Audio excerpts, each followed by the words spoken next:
Previously on Battalion 13 the podcast, Emerson's feelings for James, now Mordred, have become complicated by sexuality undefined and undiscovered. Sam decides she's going to stay back on Terra 1 to help Matt while the rest of the gang return to the academy. The cadets begin their final training mission and assignments. London Hollows, aka Dawnsk, was introduced.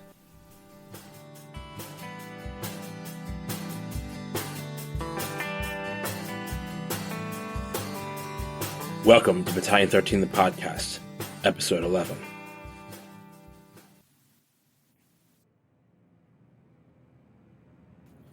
Samantha Kaine found herself at her grandmother's house, with a wooden chessboard in front of her. Sitting across from her, Grandma Gladys Kaine flashed a deep, toothy grin. The only problem was that her grandmother Kaine had died when she was 8 years old. Because of that, she hadn't wanted to play chess since, despite her grandmother leaving her the beloved set. Wait a minute. What's going on? How am I sitting with you now? You've been dead for a long time. I come to you with a warning about a person you have recently met.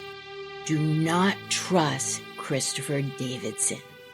He is lying about something very important. You are being played like a knight to a bishop's pawn. He will lead Matt down a dark path and will end up hurting everyone. You have been warned. Sam immediately woke with a start. She walked out into the living room and searched groggily for Matt. Matt, where are you? I need to talk to you. From another room, Sam heard her father addressing her. Sam, Matt just left with that teacher, Mr. Davidson. What's up? I think he could be in danger. I just had a dream where Grandma Gladys told me not to trust Mr. Davidson. As soon as Matt gets back and Mr. Davidson leaves, we need to tell Matt to stay away from him. Okay. Should we try to find them? No, they could be anywhere. Let's wait until he gets back. But he could be in danger. Shouldn't we find him now? I don't think Mr. Davidson wants to physically harm him. He wants to turn his mind, turn him against his family. I just hope Matt can see through him, though I fear not, or why would we have been warned this way?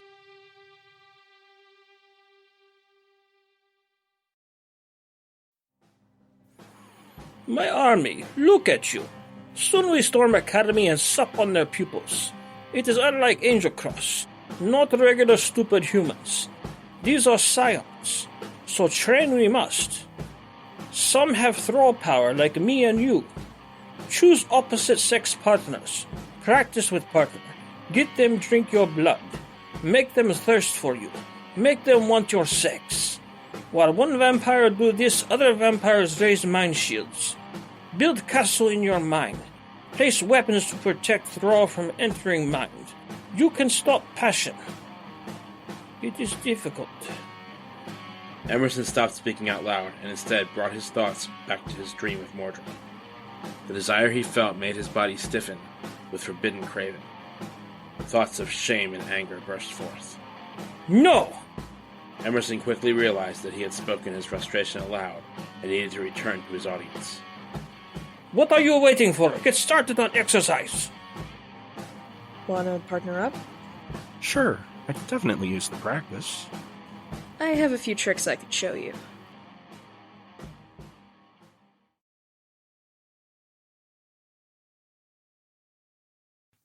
After the Thrall battle, the next test was upon them. This time it was a carefully laid out capture the flag battle.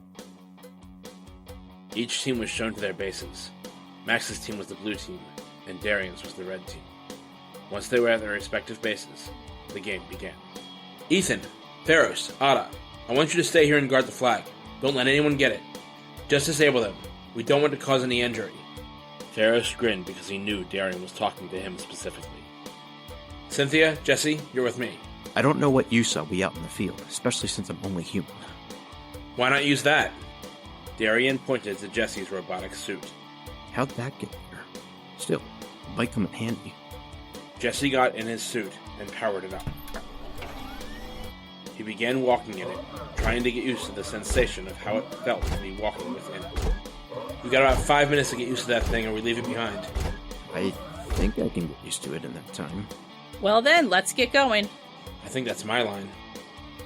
After the initial 5 minutes that Darian gave Jesse to get used to operating his robotic suit, they started walking through the island, trying to find the other base. Meanwhile, at the blue base, Max was getting his troops ready. Kristen, Liz, I need you two to stay here and defend our flag. John, your job is the same, but I want you up that tree. Did you change your clip to paintballs? Yeah, I think I'm ready. I just gotta climb that tree. Chad, Eric, you guys will be coming with me in an attempt to capture the red flag. Max, Chad, and Eric started heading toward the red base. Darian was walking in front of the others. Jesse's suit was making a considerable amount of noise. It definitely wouldn't work in stealth missions. Cynthia was walking just a pace behind Darian, playing with electricity between her fingers. As they were walking towards the blue base, they found themselves in a dense forest. When they looked around, they saw Phoca and Rosalia beetles attaching themselves to trees.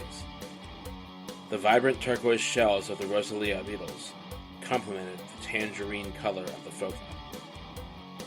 Even though the Phoca are the smaller of the beetles, only a foot in diameter, they seemed more ferocious due to the silver-spiked tails protruding from the backs of their abdomens. Anyone hungry? He pointed to the various beetles. Ew, that's gross. With the right seasoning, they're pretty good. Sean makes a mean steamed beetle. You've actually eaten those before? Yeah. What other real meat can you get here? I just eat replicated food. It tastes close enough to the real thing. I don't know. Real meat is still pretty... Just then, they heard a loud rustling in the tops of the trees. They looked up and saw a giant flying, stinging possum beetle descending upon them. Oh, hell no! Cynthia reacted immediately. She pointed her hands at the creature and blasted it with enough electrical energy to light up a city block. The flying, stinging possum beetle suddenly got bigger. Holy shit! What the fuck? Get back! Darian sprang into action. He flew up next to the creature. It was now the size of a small zeppelin, and he sliced its head off with one stroke of his katana. The flying possum beetle suddenly vanished, as if it were never there. Huh? That was not what I expected. Why did it just disappear? Count yourself lucky that it did. I was expecting it to spew green blood all over you. Do they usually disappear like that? No, Sean told me he's hunted a few of those in the past. Usually the body is left once it's killed. This is weird. Something doesn't make sense here. Max was flying over the tops of the trees to get a better look at the forest from above. Chad and Eric were walking carefully below. Max pressed the spot under his ear to activate his communicator. Chad Ender, Eric Swanson. We read you loud and clear. What's up? I just saw a giant stinging possum beetle, but I think Darian killed it. We're going to get close to the red team. Stay alert. I don't want to hurt Darian, but I do want to win this competition. Any thoughts? Darian heals pretty fast now. Hurting him will only slow him down, but that might be enough for us to get past him. Why don't we just take a different route and avoid his team altogether? Not a bad idea. Okay, go left and keep going straight after that. We could circle around his team and let John take them out when they reach our base. John may be our advantage here. I don't think the red team even has a sniper. They snuck quietly, giving a wide berth to Darian's team so that no one would spot them.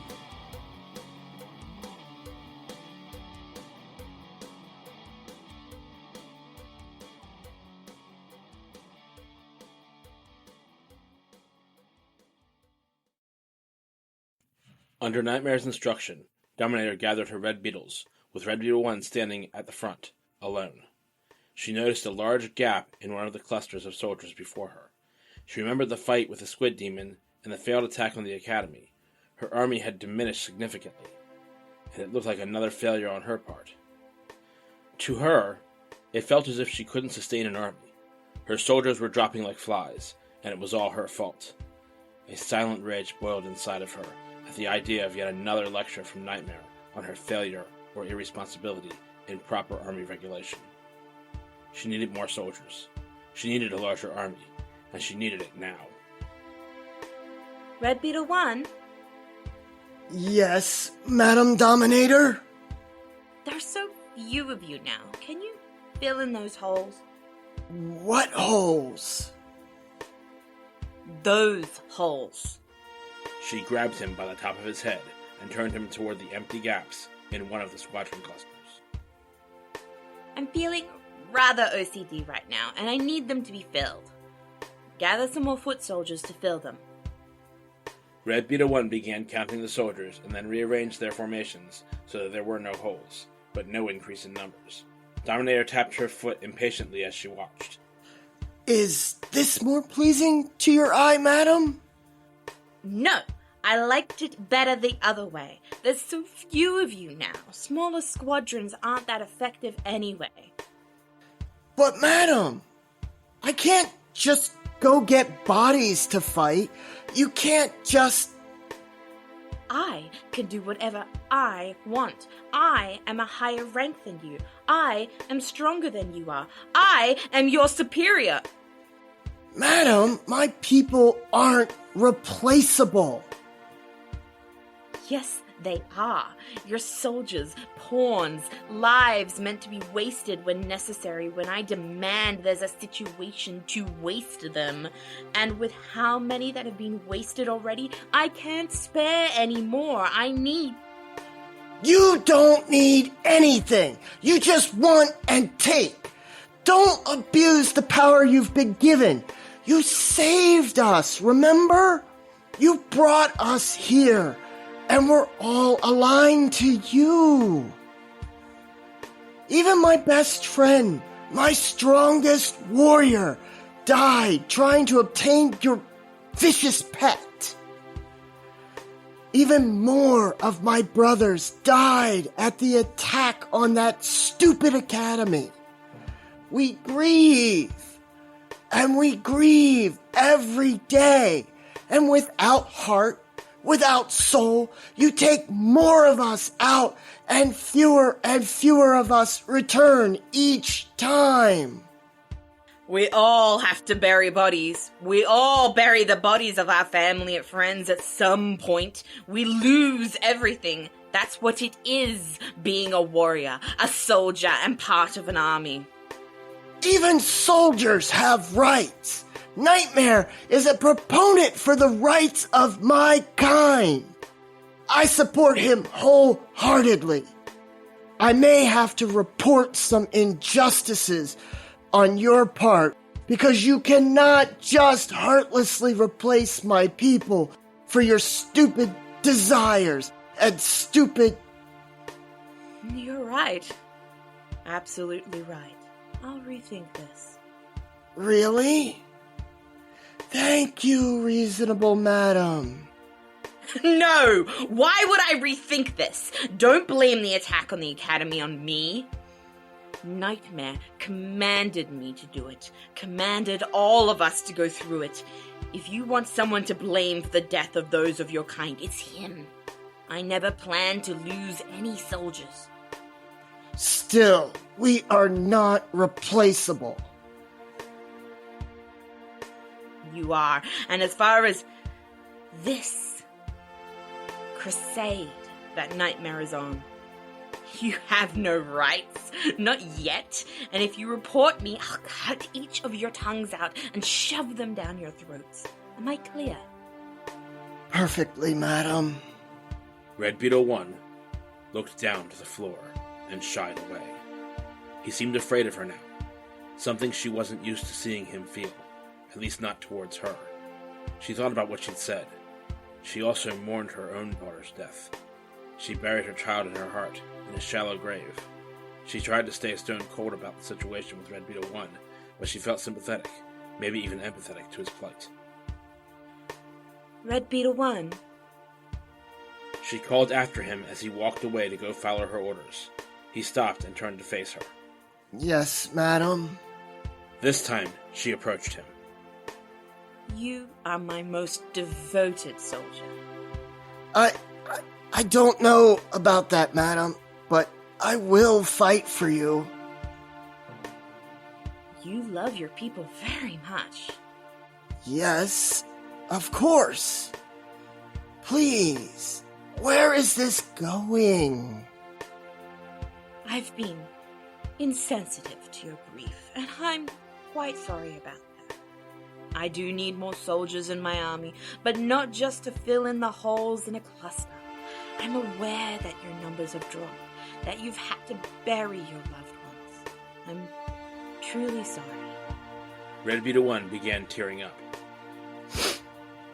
Thank you, Madam. Merciful Madam Dominator. And you do have rights, at least here.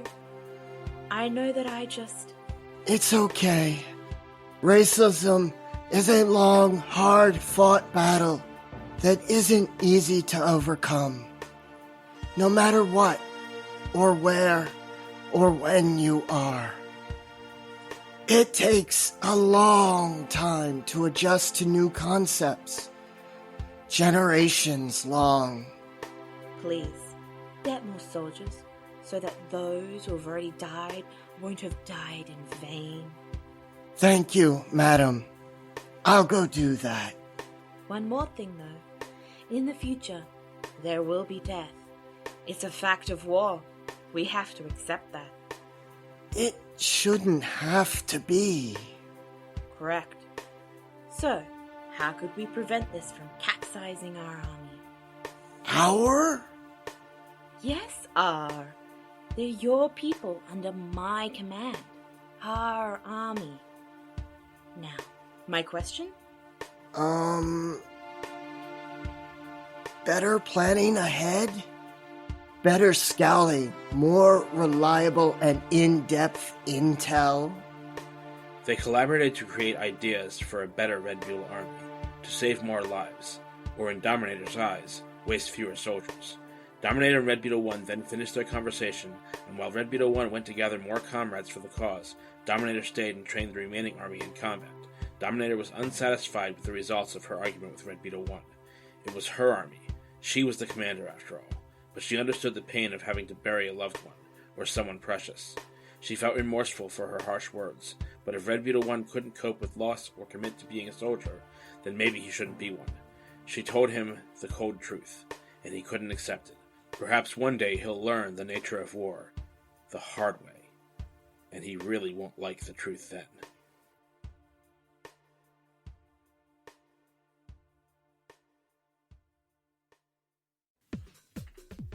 Darian decided to stay in the air to scout out the other team. Cynthia Trask, Jesse Barnes. The communicators in Cynthia's and Jesse's ears squelched to life. I'm going to see if I can scout out the blue team. Keep your weapons ready. I think the suit was made just for this mission. There are definitely signs that it's not the one worked on. Weapons are hot. Try firing at a tree, just to see if it's paintballs or something real. We don't want to injure any of Max's team. Jesse fired his arm guns, and it was indeed red paint. Well, that's a relief. Hey, I see Max. He looks like he's doing the same thing I'm doing.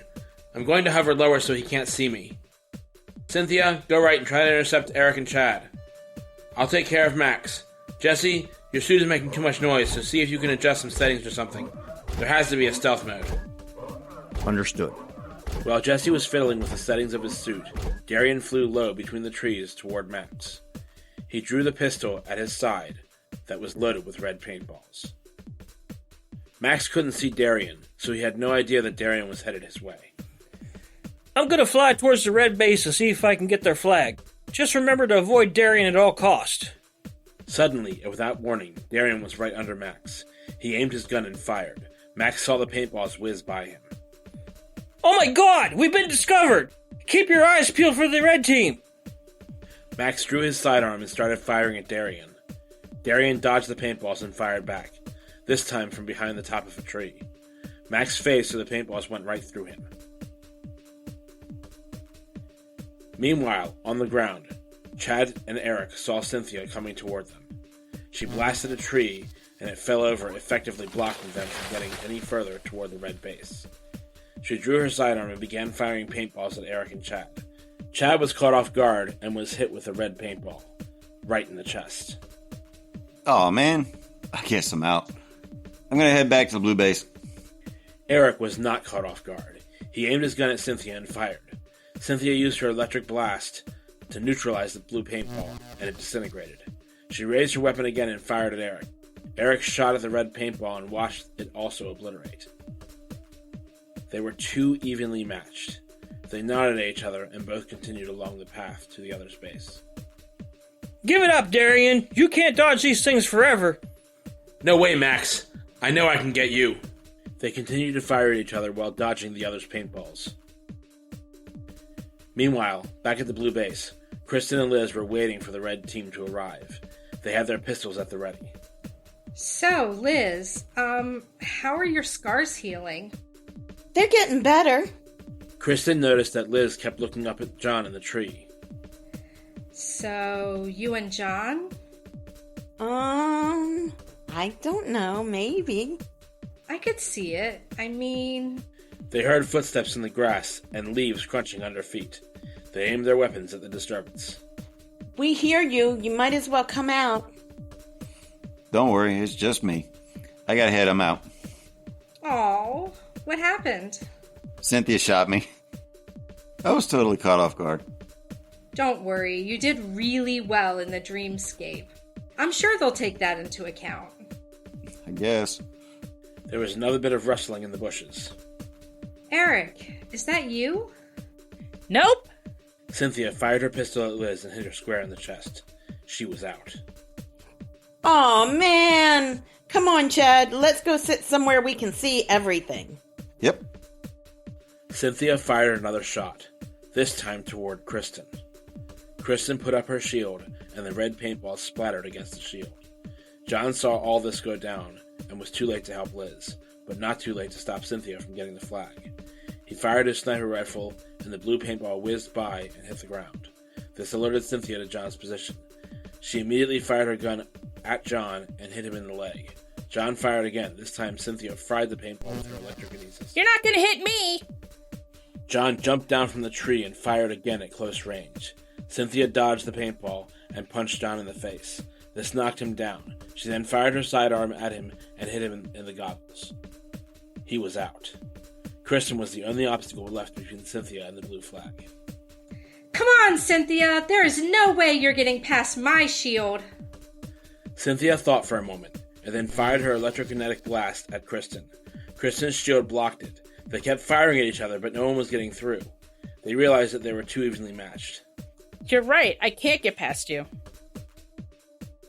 Back in the woods, Max and Darian were still in the competition, trying to hit each other with paintballs, but nothing was working. They were definitely causing some damage to the trees, but not to each other. Eric was headed to the red base unencumbered. He had snuck past Jesse and was almost there. Ethan saw Eric and started firing red paintballs at him. Eric vaporized every one of them and persisted as he got closer to the base. He was so close that he could see the red flag. Ada came out of nowhere, firing paintballs at Eric. Eric caught one on the leg, but continued on. Suddenly, Ferris was on top of Eric, growling. Oh man, chill. You got me. I'm dead. I always win. This is taking a really long time. I hope Darian's doing well. Darian was now wrestling Max in the air. Come on, Max, give it up! Never! They continued to wrestle, but neither one of them were able to best the other. Jesse was headed toward the blue base, but he still hadn't figured out the stealth setting. When he was almost there, he got out of the suit and snuck around Kristen and Cynthia and retrieved the blue flag. Kristen and Cynthia were so busy battling one another that they didn't even notice Jesse. Cynthia, Trask, I got the flag. What do I do now? Why are you asking me? I'm in the fight of my life here. So is Darian. How do we end this? Just then, the simulation ended, and the island was gone. Darian and Max were in the air when they noticed that the whole environment changed. It was now obvious that they were never on an island. Darian and Max stopped wrestling and landed on the floor of the H-TAC. What happened? I got the blue flag. I guess we won, Darian. Jed stepped in the room. Well, it looks like the red team won this round. Everyone go back to the amphitheater for debriefing and further instruction.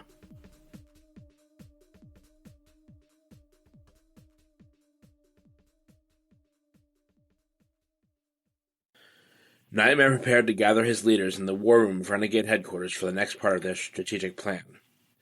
Another attack on the Akashic Academy was required. They needed materials that could only be found in its laboratories. He realized that the failure of the last attack was due to lack of a major player on his side. But hope was not lost. He had other Renegade soldiers that could help. One in particular came to mind. He hadn't served the Renegades in a while, but was available to do so. Nightmare pressed the button on his communicator. Emerson, Destroyer, Dominator, Red Beetle 1, report to the war room immediately. He thought for a moment and considered things carefully before contacting the very Renegade that could turn the tide in their favor. Oblivion, report to the war room. I have a new assignment for you. It was about 5 minutes later that everyone started filtering into the war room. They all sat down at the table. Nightmare was yet to appear. Does anyone know why Nightmare called for this meeting? It might have something to do with the project Dominator and I have been working on. Project? Yes, we're working on a device that can make our thrall over humans and vampires 100% effective, instead of approximately 80%, but we ran into a stumbling block.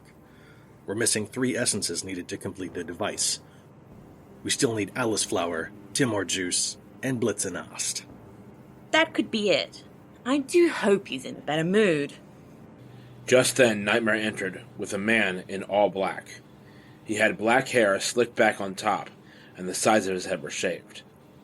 This is Oblivion. Some of you may recognize him as he has helped clear out several cities on a number of different worlds. I'm assigning him to work with you on this next targeted attack. We need certain supplies procured. What supplies are needed? I usually prefer to know who I'm working with pretty well. It makes my job easier. Why do we need this Oblivion to help us? Because he'll serve as a distraction while destroying multiple targets with his mini-ion cannon. Are you questioning my orders again, Dominator? No, sir. Sorry, sir. This is what I need you to do for us to be victorious. Red Beetle 1, I need you to acquire 3 vials of each of the following from their chemical weapons facility. We need Alice Flower Extract, several links of Blitzenast, and Timor Juice. This will make our new thrall device 100% effective. As you command, Nightmare. Are you sure you only need 3 vials of Timor Juice? I think more would be advisable.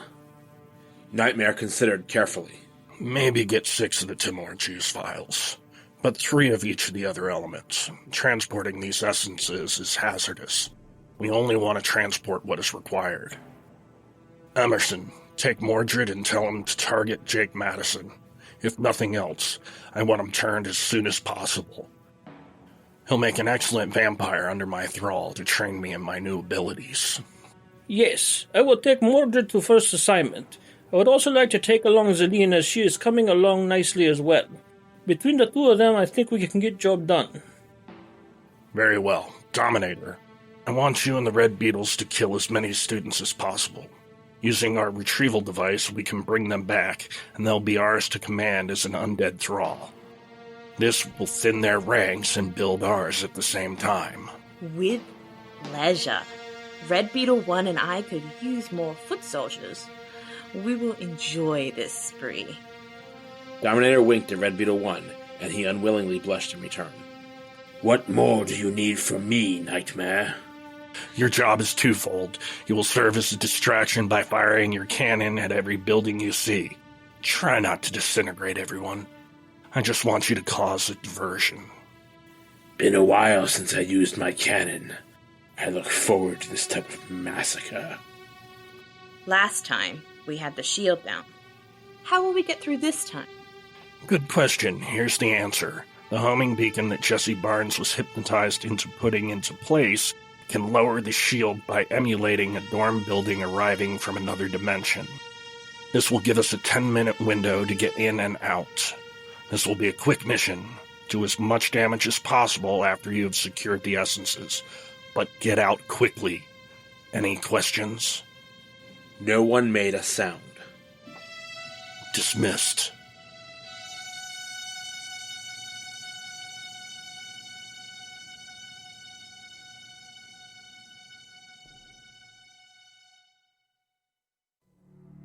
Hey, Sam. I just wanted to see how you were holding up. How's it going with Matt? It's funny you should call. I wanted to talk to you because I had this dream that I was playing chess with Grandma Gladys. She warned me not to trust Mr. Davidson. Matt's been spending a lot of time with him, hasn't he? I think he's just trying to figure out who Maddie was. I mean, why she... Sam was silent while she composed herself over the line. She was grateful that Jake was just a phone call away, but she wished she was there. With family. With her. For now, her parents, who were always working, would have to suffice. I know it's hard dealing with this. I wish I could be there with you. As soon as I'm done with this training, I'm putting in for extended leave so I can help you with Matt. You shouldn't have to do this alone. I really appreciate that, but do you think that's wise, given the threat that the UAD is facing? I honestly care more about family than what the UAD is facing. People take leave sometimes. They'll be able to get along without me for a while. I already talked to Jed about it, and he's agreed that I'm needed more by my family than by the academy right now. As soon as the training's over, I'm coming home. Samantha had a warm feeling in her heart. She already knew that she married the right guy, but this made their connection even stronger.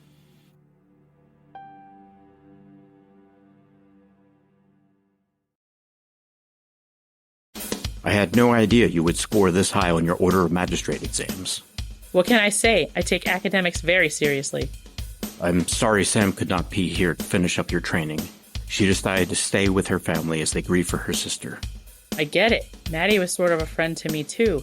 Like family, really. I wonder myself how we're all supposed to just go on living normally when someone we're so close to just dies suddenly like that. Death is a part of military life. I know that was not the case this time, but it is good for you to experience this so early in your career. To continue to work with sadness in your heart is a great virtue. Your family cannot know your true career as an Order of Magistrates agent working with the United Alliance of Dimensions. Thus far, you have sat behind a computer and observed. This is level 1. You have the knowledge, now we will put it into practice.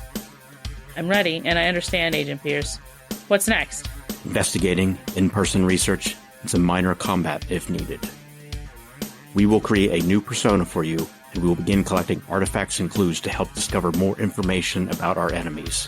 For our first mission, let's travel to Terra 47 and visit the city of Angel Cross. What are we looking for there? There are rumblings of a female vampire hunter, like Darien. I want us to observe her behavior to see if her techniques could help him in some way. Terra 47 is plagued with apocalyptic events on almost a weekly basis. How good are you with the camera? I did some work for the yearbook. They weren't the best pictures, but we were able to use some of them. Great. You snap anything that appears helpful. No flash, of course. We don't want to draw attention to ourselves. Here is the Texacourt 2000. Just point and shoot. When we return, it will automatically download the images into our mainframe. As Pierce and Denise transported to Terra 47, Denise realized that she was getting used to the jarring motion of interdimensional travel. It felt like when her dad went over hills too fast in the family van, and her stomach would rise and fall in somersaults. In a way, she thought her father would be very proud of the adventurer she had become. It's so dark. Look through the camera. Wow. Denise saw a full spectrum of shadows and shapes not visible to the naked eye. It wasn't an infrared image. She'd seen those. No, this camera revealed apparitions, ghosts. No, essences of things that meant harm. But they appeared to be from the past or another earthly plane altogether. She quickly stole an image of a being with a gas lantern, a crooked beak, and a wide-brimmed hat carrying a leather medical bag. Moldering, deteriorating, wagons of blighted bodies filled the streets. Denise removed the camera from her field of vision, and then the street was vacant. Denise looked at Pierce, perplexed. You can see the evil that once was. Denise peered into the Texacourt 2000 once more and saw the girl, the woman, the slayer. She was only a teenager, undernourished, anemic, but nimble and enterprising. As she faced each altercation, her rapid movements kept her out of danger. She had no special power other than the inherent yearning to remove the harbinger of malice. Malignant spirits from multiple hell dimensions continued to pursue her, and she triumphed in each case. Darien may have unmeasured powers, He has much to master before he can contend with the renegades. He could learn a lot from this female slayer.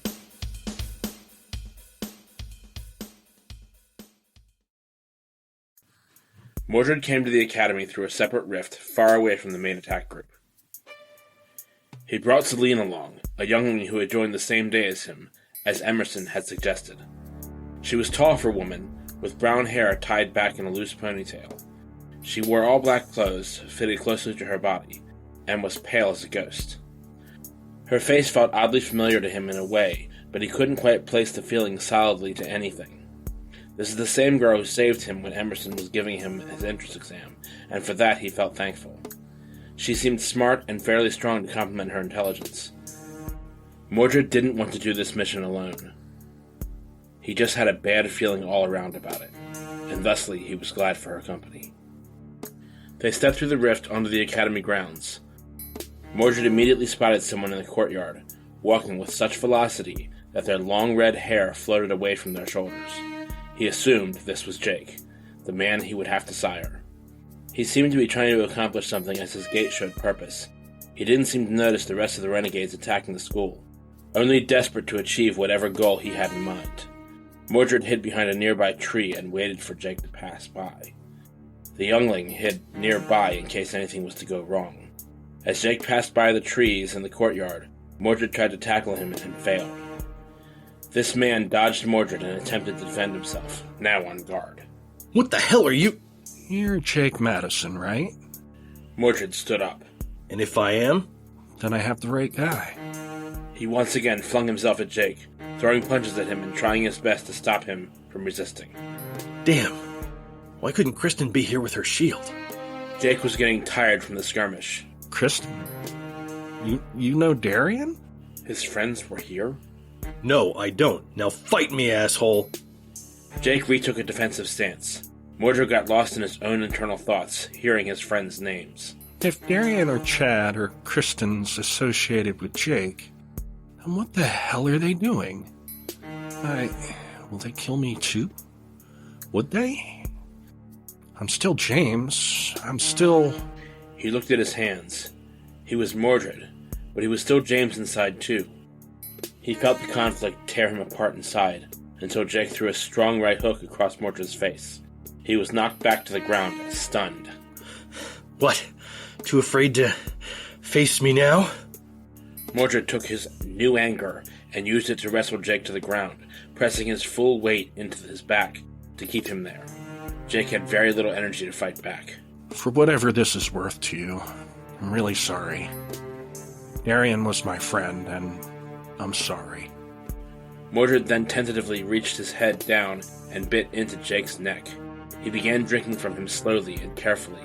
His remorse, his conscience fought him at every turn while trying to change this man into a vampire. He didn't want to. He never could. He knew Kristen. He knew whomever she associated with was a good person. She and the others were his friends. He couldn't infect this man with his affliction and subject Jake to the same fate as himself. It wouldn't be right. Become a vampire. I can't do this. I have to, but I can't. Turn. No, don't. Then it all stopped. He felt Jake's body go limp underneath him. He let him go and saw a rock was embedded into Jake's skull. He looked up to see the youngling standing over him, looking at him with sympathy in her hazel eyes, but with a coat of apathy keeping it inside. What are you... I spared him. You looked like you were suffering, like it hurt to do that. She looked away shyly, unsure of herself, or perhaps pitying him. Mordred stood up. Zelene, that's not your choice to make. Now we're both. It's okay. I'll let you take the credit. He fought back and left you no choice. That's why you did it. Why you had to do it. But... I'm not a fan of getting all the glory. Plus, it's your spotlight. I'm just along for the ride. Come on, let's get out of here. But... The retrieval system will bring him back. It'll be fine. Emerson will understand. After all, you're his favorite.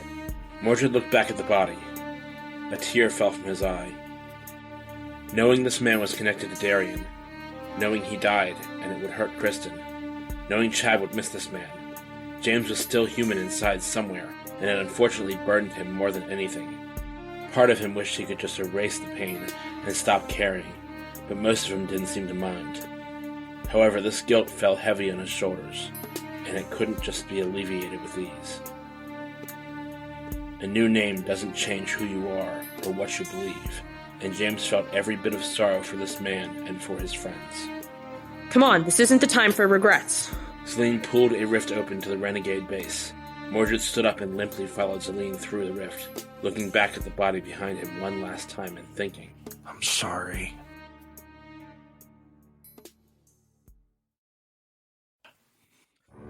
Ah, our bounty is most plentiful, Nightmare. Your insight to bring in Oblivion for this mission proved quite advantageous. Indeed. Putting new cadets under my thrall was so easy. They have brains that can build machines, but have no walls to protect even minor suggestions. Do you remember how I made them skip back to their dorms? Great job, everyone. A win for the Renegades for sure. My Mordred, how was First Sire? Father Emerson. Mordred was too powerful. He killed Jake. I want to hear from Mordred. Sorry, Master Emerson. Yes, I couldn't control my thirst. I didn't stop in time. Zelene, she couldn't stop me. Ah, you are very hungry, Mordred. You learn to master this in time. Zelene, do not help him in the future. Boy needs to learn. Of course, Father Emerson. Whatever you wish. Oblivion, show me the essences. You can have the Alice Flower and the Blitzenast. I am taking all of the Timor juice with me. Oblivion held his ion cannon in a defensive position at Nightmare and the rest of the Renegades. Oblivion, this was not the deal. What's happening here? It's my payment. Oblivion, you can have half the vials. There's no need for this display. Not happening. Oblivion backed out of the room with all the Timor juice vials and his cannon on the leaders. Nightmare! My lord! What can we do? This is my fault. He's addicted to the adrenaline that the Timor juice initiates. We can't create the fear device without it, and it's too late to go back to get more from the Akashic Academy. Fuck! Should we chase after him? No, that ion cannon could destroy us all. At least it's not a total loss. Now we just need to find another source for the Timor juice.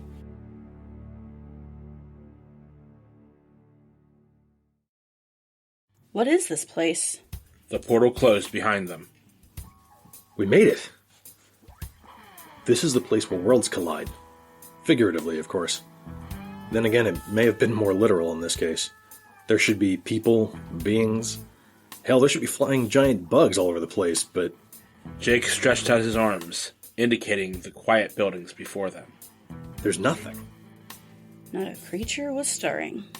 Jake smirked. You don't want to see what passes for a mouse around here. Jake looked around at the eerily still landscape. Come on, let's see if we can find anyone.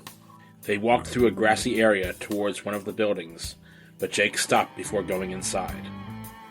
Something just isn't sitting right with me, Maddie, and this old bear has learned to trust his guts. I want you to stay here. I'm going ahead. Oh, no, you don't. Maddie grabbed at his arm, pulling him backward. I just found you again. I went through portals and weird places. I fought a dragon for you. And I'm not letting you run off into some creepy abandoned building. Also, you can go and get lost and leave me all alone again. She tried to fight down the panic, but her heart was racing. She could feel Fafnir's growing concern. Jake's eyes softened in understanding. He put his hand on Maddie's shoulder. Maddie, look at me. Wipe your eyes and look at me. Okay? Good. Now listen, okay? I'm not going to leave you. Not ever again. You're stuck with me, okay? You understand that? Mm-hmm. I'm gonna go into that building over there. There should be an office an awful lot like the one I had. I'm hoping it has the same things in it that mine did. There's something there that I need. I'm counting on you to watch my back, Maddie, okay? I'm trusting you. I'm trusting you. You are not the child you were. This ordeal has forced you to grow up too much, too fast. But there's no one else I'd rather have by my side, fighting bad guys, shooting down dragons, and eating beans with, okay? He smiled at her and received a shaky smile from Madeline in return. I'm not going anywhere. Got it? Yeah. Yeah, Jake, I got it. Maddie sniffed and rubbed at her eyes. Okay. I'm good. Sorry about that. It's just, I can't be alone again, Jake. I just can't. But I know you'll be back. You always are. Get going, old man. I'll keep an eye out. Jake turned away. Oh, and Jake? Yeah? Can you see if there's anything to eat besides beans? Jake walked around to the front of the building and went inside. Maddie took the next few moments to look around. There were white marble buildings as well as brick buildings. Things looked out of sorts, like something bad happened there.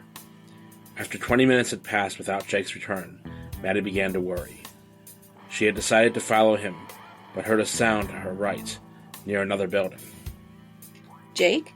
Is that you? How did you get over there without me seeing you? Are you brushing up on your ninja skills? She started walking towards where the sound had come from, but started to run when she saw a body in a black shirt lying on the ground, its head at an impossible angle. Jake? Come on, Jake, this isn't funny. What are you doing? If you needed a nap, there are far more comfortable places. Her voice was rising in panic, and the humor she usually used to hide her anxiety could no longer hold back her fear. Jake? Oh, Jake, no, Jake! Maddie was kneeling beside the body of her friend, but didn't remember getting there. She was unconsciously holding her breath, and her head was starting to pound. Necessity forced her to take a big gulp of air, and she closed her eyes. This isn't real. I'm hallucinating. When I open my eyes, I'll be standing just where I was before. Maybe I'll have fallen asleep. Some great watcher of backs you are, Mads. Okay. She breathed in deeply, held herself still for a count of 5, then opened her eyes. Her heart thumped painfully against her ribs, and she swallowed the bile that was burning its way up her throat. She swallowed again, then again. Before her lay Jake, crumpled, broke, dead. She reached a hand out to touch his face, but was unable to force her shaking fingers to make contact. Jake was not the first dead body she had seen. It wasn't even the second or third. But she just couldn't bring herself to touch him. It would make it real. Forever. For her. Now what, Jake? Now what do I do? I don't know where I am or where I'm supposed to be. Or hell, what I'm supposed to be. You were supposed to teach me all of this. You dragged me to this empty place.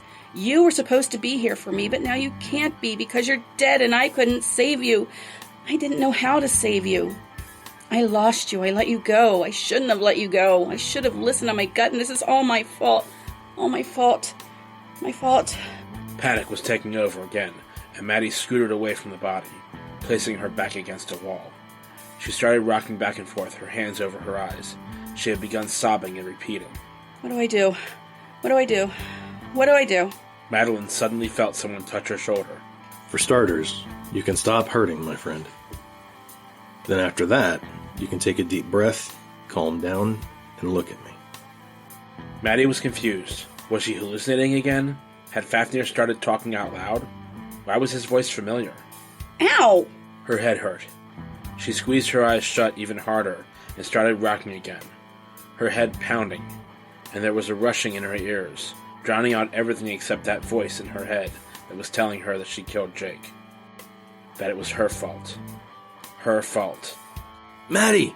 There was a scream in her left ear, and a sting across her left cheek. Startled, she opened her eyes and became completely still. She was staring into a pair of green eyes that she remembered so well. Where did she know them from? Why did they look scared?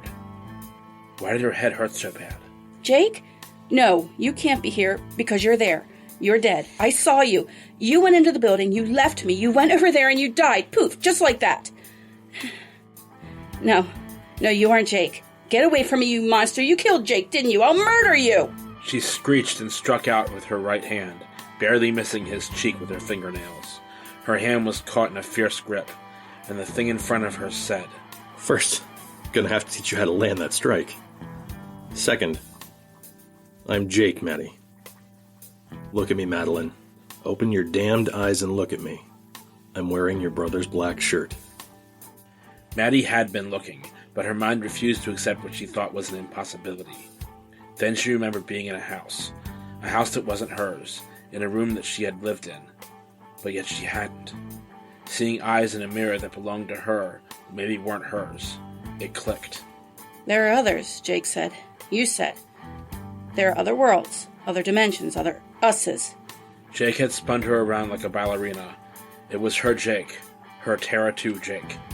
She swallowed hard and grabbed Jake into a fierce hug. I'm so sorry. I thought you were dead. I thought I had lost you. For good this time. I'm so sorry, Jake. Hey now, it's okay. I've got you. Shh, I'm here. I won't leave you, remember? No matter what. It's you and me against the world. Well, worlds. And the beans. Please tell me you found something other than beans. Not in my office, Princess, but we'll work on it. Now come on. Someone left a dead body lying around, which means they might still be around. Not to mention, I can't find anyone else. I think we need to be moving on. And just then, the dead Jake disappeared. Madeline and Terra 2 Jake watched as the half-eaten man was removed from existence. Red light surrounded him, and he vanished without a trace. Wait, where did he go? You know, Princess, I'm not really sure, but I know who might.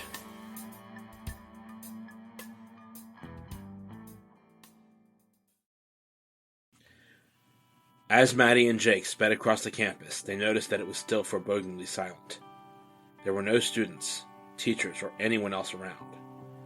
Maheg was thankfully in his office, and they knocked briefly before entering. Jake? Jake?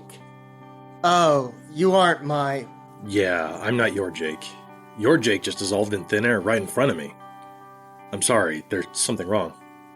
I'm sorry, Mr. Maheg, sir. Your Jake was slaughtered before he disappeared. I thought he was my Jake. We don't know what's happening. You must be from another Akashic Academy. There has to be a reason why you missed your target. We need to find out why. This is really bad. I need to call Sam. Who's he?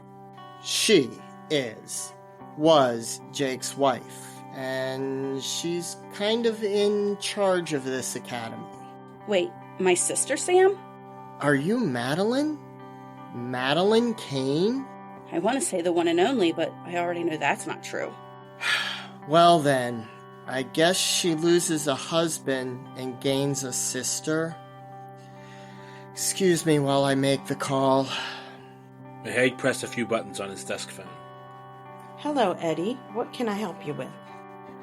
I know you're preoccupied with Matt right now, but I need you to come to my office right away. I think the Academy is under attack. I will sound the silent alarm, but bring your father with you. We need his expertise on this one. My father? Just trust me. Before Maheg could hang up, the Interdimensional Communication Channel device, also known as the IDC, Sam and Eugene were standing in front of Maddie and her Jake. Sam had the power to transport herself and anyone she wished, anywhere at any time. Tell me everything. How bad is it? Must have something to do with the Magitech, if you called me in. Sam, Eugene, this is Madeline and Jake from Terra 2. Sit down, please. Sam, Madeline just saw your Jake first lifeless and then perish into nothing. I'm so sorry. What the? You mean my... No, I can't. I just fucking can't. I'm here for you, baby. Eugene held his eldest daughter in his arms as she felt the torrent of all emotions. Maheg felt lost in how to proceed further, but remembered that the newest cadets were safe with Jed Drake. He grabbed his tablet and said aloud, Fred Sanders, initiate Academy Lockdown Procedure Protocol Z.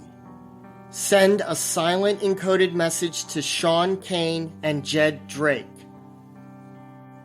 Alert all on-site personnel. Eugene, do you remember your combat training? Do we ever forget? Maheg passed handheld weapons to Eugene, Jake, Maddie, and Sam. Let's go save our lives and school.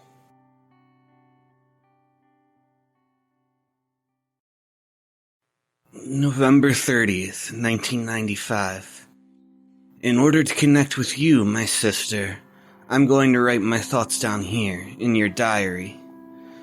I'm scared, sis. I'm scared to live in this world without you. I want to sever all my veins and die with you. But I won't. I promise. I will find your murderer, even if you ended your own life because you couldn't live here anymore. What made you think that leaving here was an option? Did you give up so easily, or was it something you contemplated for a while? I went to the movies today with Mr. Davidson. When he talks, it's like he's hiding something from me. Is he trying to protect me? He seems like he wants to help me. He thinks that you were attacked by something. That you didn't just take your life of your own volition. The clues I found in your room make me think that maybe you were just so unhappy you couldn't live here anymore. That you wanted to be so thin that you wanted to disappear from this world. I don't know if I can trust anything Mr. Davidson says. I don't understand either fate. Mom and Dad are letting me sleep in your room, and I'm taking a break from school. Your sheets still smell like pear blossom, like every hug you ever gave me. As your twin, will your ruin become mine? I saw Kristen's leather jacket in your closet. I tried it on and it smells like clove cigarettes. Who changed you? Sam thinks that she can help me. More than reform school can, anyway. She thinks that since she works with people who have psionics, that she can show me how to use my abilities without allowing my temperament to control me. I think to myself that if people like me exist, then there's a possibility that you were mentally attacked.